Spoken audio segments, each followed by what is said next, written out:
Welcome to GKey Solutions Private Limited. SQL Server Integration Services, Classes and Real-Time Interview Questions and Answers. Part 43. What is the difference between variables and parameters in SSIS? In this part of training, we are going to discuss about the difference between variables and parameters in SSIS. Coming to variables in SSIS, variables are used to store values at runtime and can be changed during the package execution. Coming to the feature and details, there are different features for variables. First one would be scope. The package level or within a specific task or container is the scope for variable, and value changes can be modified during the execution. That is, it is dynamic. The usage is we can use the variables in loop counters, row counts, connection strings, expressions, etc. And coming to the accessibility, used by tasks, expressions, scripts, event handlers, etc. And types of variables are int, string, boolean, datetime, objects, etc. Coming to the example, a variable row count that stores number of rows processed in a data flow. And next would be parameters in SSIS. Parameters are used to pass external values into an SSIS package. Their value is assigned before execution and cannot change during runtime. It is unlike variables. Coming to the feature and details, first feature would be scope. The scope of parameter is package level. These are called package parameters, or project level. These are called project parameters. Value change cannot be changed while running. Coming to the usage, pass configuration values like file paths and connection strings. And accessibility used mainly at package start via expressions or configurations. Coming to the features like types, it is int, string, boolean, datetime, etc. Object not allowed in parameters. We have to note it down. Object type of thing is not allowed in parameters in SSIS. Coming to the example, a parameter file path to specify which file the package should import at a runtime. And coming to the differences, here we have different features for the differences as well for variables and parameters. First would be purpose. Purpose of variable is to hold values during execution, whereas purpose of parameters is to provide input values before execution. And next feature is can change during the runtime. Yes, variables can change, whereas parameters, no, they cannot change. Coming to the scope levels, variables are package and task level, whereas parameters are package or project level. And next feature is when value is set for variables during execution, it is dynamic. For parameters before execution only. Typical use cases are loop counters, row counts, expressions for variables. And coming to parameters, it is file paths, connection strings, environment specific values. And last feature would be accessible in for variables is data flow, control flow and scripts. And parameters mostly are at package start, expressions and connections. Let us see these things practically in SSIS. Now I am in SSIS, that is SQL Server Integration Services. Here I have a package called row count transformation. First see what this package is going to do. Here I am using a for each loop container. This container is going to loop through D files folder. It fetches the files like CSV files, and in this folder it will loop through all the CSV files, and it will give these files to file path variable. In first iteration, it will fetch the first file and it will give the value to the file path. In second iteration, it will get the second file and it give that name to the file path. In such a way, the files are going to be fetched and given to the variables in runtime. Before that, we have to see what are the different variables which are available. To see the variables in SSIS environment, there are a couple of options. First one would be extensions, SSIS variables. This is one of the options that we are having.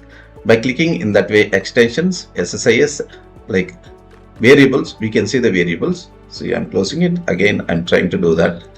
SSIS, variables. And second option is, if you right click on the canvas of the package, then you'll be seeing the variables. See, coming to the variables, there are two types of variables. One are user defined variables and another one is system defined variables. See, for example, if you click on the grid option, you will see the show system. If you click on the show system variables also, it will show the system defined variables as well. See, along with the user created variables, it will show you the system variables as well, like cluster ID, like product version, package name, package ID, something like that. Now we do not need them and just disabling them. Here, these are the variables we have created. One would be the file path. This is the first file that is going to be iterated, and next one would be the row count. I'll tell you where row count like variable is going to be used, and in variables. And another point is the scope of the variable would be, now I have taken the package scope. Now this is the different data types which are available. We'll be having object data type as well. Object data type is going to store the values objects.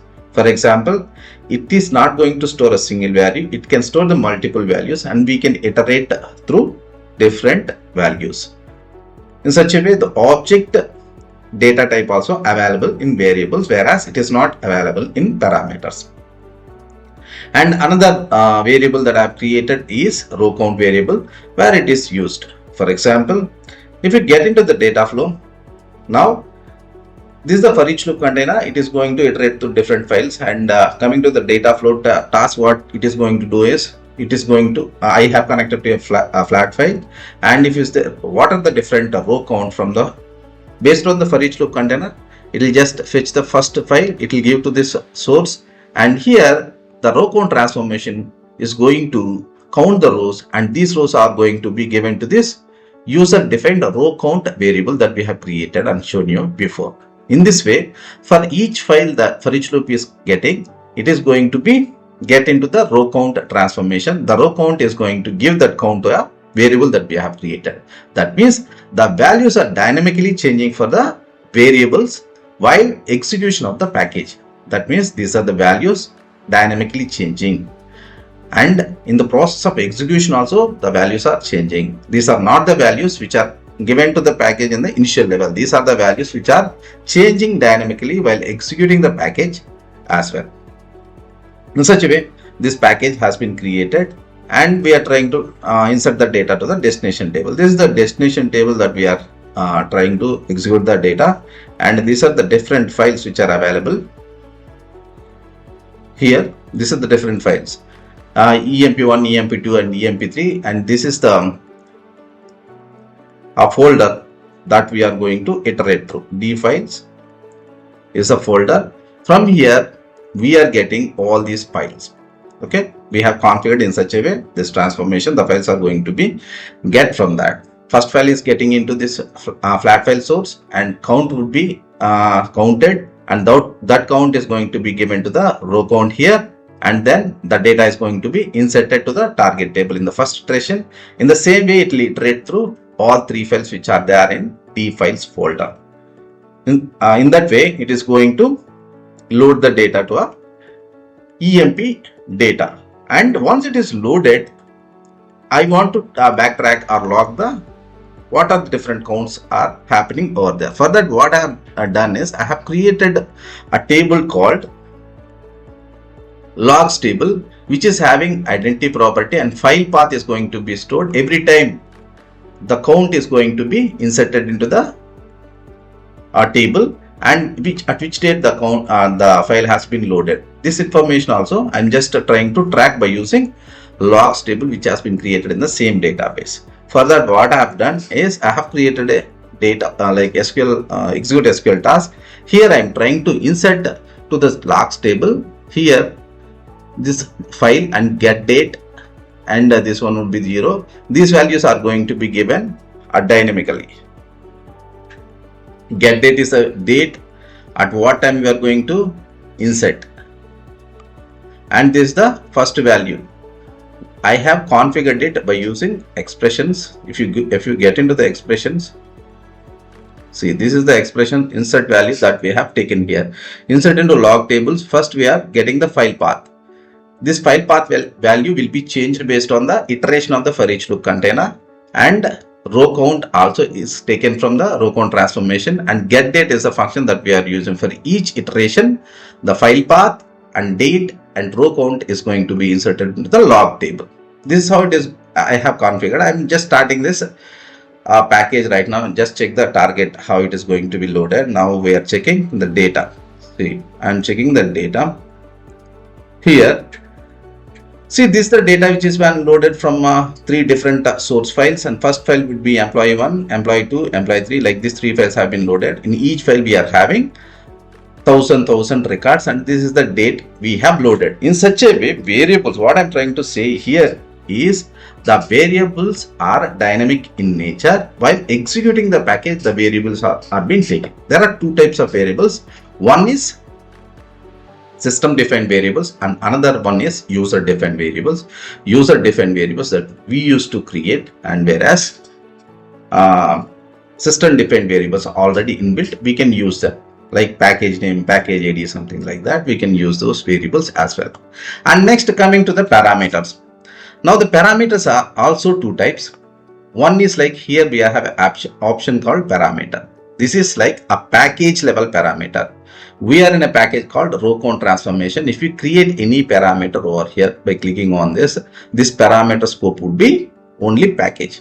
If you create any package like this, if you open this also project parameters option, by clicking on this also we can have a parameter. This is called a project level parameter. Once we create any parameter here, it can be used in all the packages which are in the solution. In such a way, package level parameter and project level parameters are there. Parameters are the values which can be created before executing the package. Parameters are created for particular values like connection string, database types, server names. For these kind of things, the parameters are going to be created. They'll be given before executing the package. They'll be initializing before executing the package. In such a way, we have to create the project parameters and package parameters. Package parameters are used only for package level, whereas project parameters are used for project level parameters. If you create any project parameter, that can be used in all the packages. This can be used for server name, database name, connection string, something like that. If you start the package, before starting the package, we have to configure the parameters, then they'll be executed. Whereas coming to the variables, they have been created, or they have been like dynamic while executing the package also. The variables are used to change. This is how the parameters, package level parameters and project level parameters are used here. I think you got some idea about these are the parameters. See, now I am trying to create one parameter in row count transformation package. Here the parameter name would be server. Okay, it is like a string. Here also there is no object data type here, apart from all the data types are present which are present in variable. I am taking a string here. The value would be I am taking from the database. Here I am taking just I want to change or make the server name dynamic. In real time, here I am having only one server. In real time, you will be having different servers for like testing, development, and UAT and production. Different servers would be there, and for our practical purpose, I am having only one server. In runtime, we can run the things in different servers. For that, we can make these values dynamic, and we can put these values in the parameters as well in the package or project level. Now I am in a parameter which has been creating in the package level, that is row count transformation I'm trying to create. Here I'm giving the value for server is sensitive. Yes, we no need to encrypt this one. If you want to encrypt, you have to take the true. It is required. Yes, it is required. This one is required. Description, you can give any description for this. See where we can use this thing. If you come to the control flow, for example, here I'm just copying the connection string for the database. For example, I'm putting in the notepad, then you can see this thing. Here the source value is GKey solution. This is the server name. To pass this value dynamically to this thing, what we have to do is we can make this from the we can take this from the parameter. For that, what I'm going to do is, for the connection string, I'm getting into the expressions. Here you will be having a property called server name. For that, you can take this server parameter, which is package level. If you execute that one, this is the server name.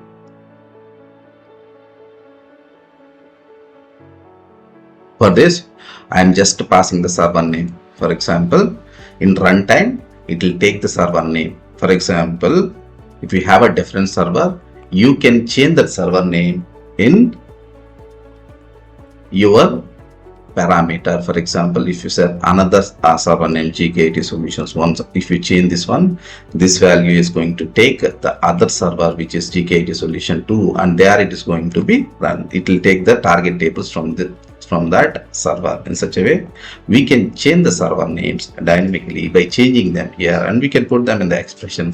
The values are going to take dynamically. In the same way, we can do for the project level parameters also. Here also you can mention server. For this also there are different values. Here I am putting a server name.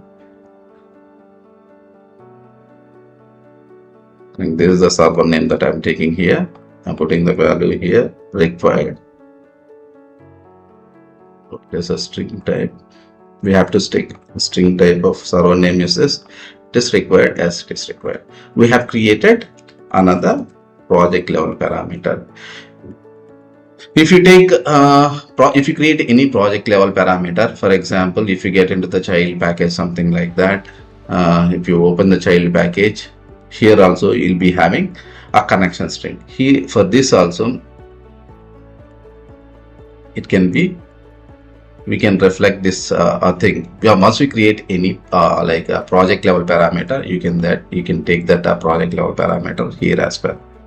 Server name, coming to the expression, see this is the project level parameter. This parameter can be visible for all the packages which you have created in your solution, whereas project level package level parameter that will be visible only for that package, whereas project level parameter will be visible for all the parameter. In this way, you can make the values dynamic for the connection string, file paths, server names, and database names by using package level parameters and project level parameters. Project level parameters are used in all the packages which are in the solution, whereas package level parameter, which is an option or a tab available after the data flow task. If you create any parameter here, it can be used for that particular package itself.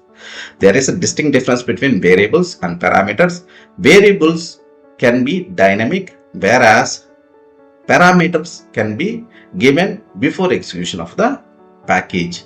They can change after over a period of time. The server names and database names, if you want to execute in different servers and database, you can use the project or package parameters and we can change the values. You can run the package, you get the you can deploy or you can run the report like packages into different environments by using the package level and project level parameters. And the object data type is not available in project level or package level parameters, whereas it is existed in variables. Why? Because it used to store the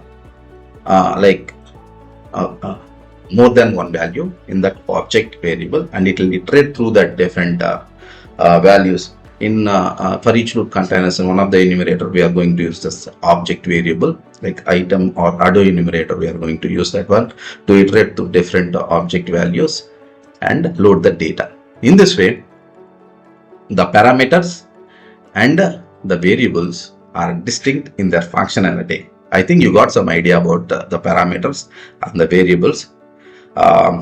Thank you. Stay connected with GKey IT solutions on all your favorite platforms. Follow us on YouTube, LinkedIn, Instagram, and Facebook. Don't forget to like, share, and subscribe to our YouTube channel, and press the bell icon to stay updated with all our latest content. Join the GKey community and grow your IT career with us.